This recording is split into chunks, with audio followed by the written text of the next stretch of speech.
എല്ലാവർക്കും നമസ്കാരം. ഇന്ന് നിങ്ങൾ അധികം പരിചയമില്ലാത്ത ഒരു വെറൈറ്റി ഫ്രൈസുമായിട്ടാണ് കേട്ടോ എൻ്റെ വരവ്. ഇന്നത്തെ റെസിപ്പി ഒരു സിമ്പിൾ പക്ഷെ നല്ല ടേസ്റ്റിയും കിടലുമായിട്ടുള്ള ഒരു ഫ്രൈ ആണ്.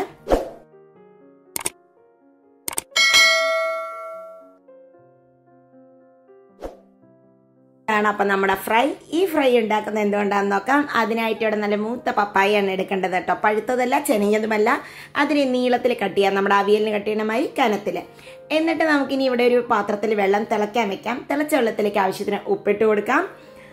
ഉപ്പോടുകൂടി തന്നെയാണ് നമുക്കിത് വേവിക്കുന്നത്. എന്നിട്ട് ഇതാ നീളത്തിൽ അരിഞ്ഞിട്ടുള്ള പപ്പായാണ് ഇട്ട് കൊടുക്കുന്നത് കേട്ടോ. പഴുക്കാറായതും ഇതായതില്ല, ഒന്ന് മൂത്തത്, വളരെ പിന്ത് ഉപയോഗിക്കരുത്, അപ്പൊ ടേസ്റ്റ് ഉണ്ടാവില്ല. ഇതൊന്ന് ഹാഫ് ബോയിൽ ചെയ്തെടുക്കാം. ഒരു 2-3 മിനിറ്റ് ഒന്ന് ബോയിൽ ചെയ്തെടുക്കാം കേട്ടോ. ഇപ്പൊ ഇതായിട്ടുണ്ട്. ഹാഫ് ബോയിൽ ചെയ്യാനേ പറ്റുള്ളൂ, ഓവറായിട്ട് കുക്ക്ഡ് ആവരുത്. അപ്പൊ ഇനി നമുക്കിതിനെ ഒന്ന് സ്ട്രെയിൻ ചെയ്തെടുക്കാം. പപ്പായ കൊണ്ട് നിങ്ങൾ ആരെങ്കിലും ഫ്രൈ ഇതിനു മുമ്പ് ഉണ്ടാക്കിയിട്ടുണ്ടെങ്കിൽ കമന്റ് ചെയ്യാൻ മറക്കരുത് കേട്ടോ.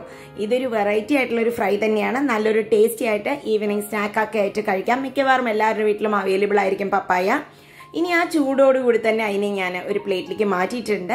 ഇതിലേക്ക് നമുക്ക് ഒരു ടേബിൾ സ്പൂൺ കോൺഫ്ലോറും 1 ടേബിൾ സ്പൂൺ മൈദയും കൂടി ഇട്ട് കൊടുക്കുന്നുണ്ട് കേട്ടോ. 1/2 ടീസ്പൂണോളം ഗാർലിക് പൗഡർ,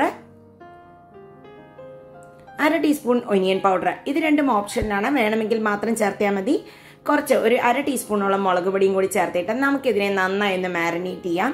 പപ്പായയിൽ നമ്മൾ ഓൾറെഡി ഉപ്പിട്ടിട്ടാണ് വേവിച്ചിരിക്കുന്നത് കേട്ടോ.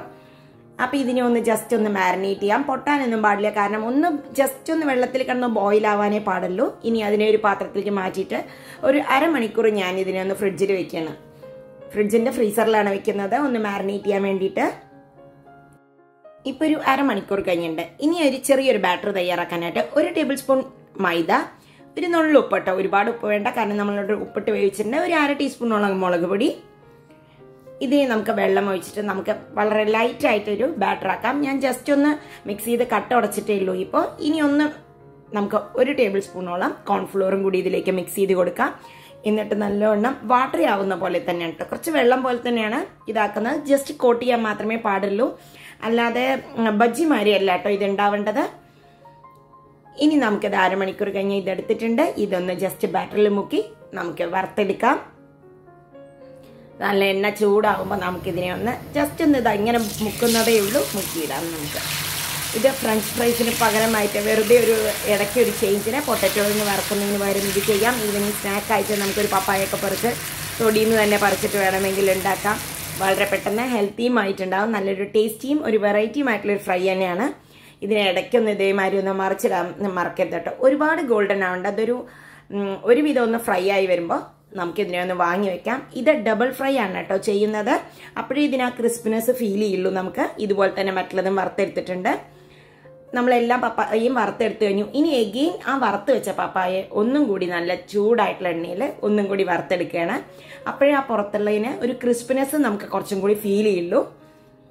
അപ്പോൾ ഒരു 2 മിനിറ്റ് നന്നായി വറുത്ത് നല്ല ഗോൾഡൻ കളറിലാവുന്നവരെ ഇതിനെ ഒന്ന് വറുത്തെടുക്കുന്നുണ്ട് നമ്മൾ. ചെറിയൊരു കോട്ടിങ് മാത്രമേ ഉണ്ടാവുള്ളൂ. ഇത് കണ്ടു കഴിഞ്ഞാൽ പപ്പായ ആണെന്നൊന്നും ആരും പറയില്ല. ഇവിടെ മക്കൾക്കൊന്നും മനസ്സിലായില്ല കേട്ടോ. കണ്ടോ, സൂപ്പറായിട്ട് നമ്മുടെ ഫ്രൈ റെഡിയായി. ഇതുപോലെ തന്നെ മറ്റുള്ളതും കൂടി വറുത്തെടുത്തിട്ടുണ്ട്, ഡബിൾ ഫ്രൈ ചെയ്തതാണ്. ഇത് നമുക്ക് നല്ല ചൂട് ചായയുടെ കൂടെ സോസൊക്കെ ചേർത്ത് വിളമ്പാം. കുട്ടികളൊക്കെ വാരി വാരി കഴിക്കട്ടോ. ഈ സംഭവം എന്തായാലും നിങ്ങളൊക്കെ ഒന്ന് ട്രൈ ചെയ്ത് നോക്കൂ. ഇതിനു മുമ്പ് നിങ്ങൾ ആരെങ്കിലും ഇത് ട്രൈ ചെയ്തിട്ടുണ്ടെങ്കിൽ അതും കമന്റ് ചെയ്യാൻ മറക്കരുത്. ഇതുമായിട്ട് വെറൈറ്റി റെസിപ്പീസുമായിട്ട് ഞാൻ വീണ്ടും വരുന്നതാണ്. അപ്പോൾ നമുക്ക് വീണ്ടും അടുത്ത വീഡിയോയിൽ കാണാം. Bye bye. Thank you.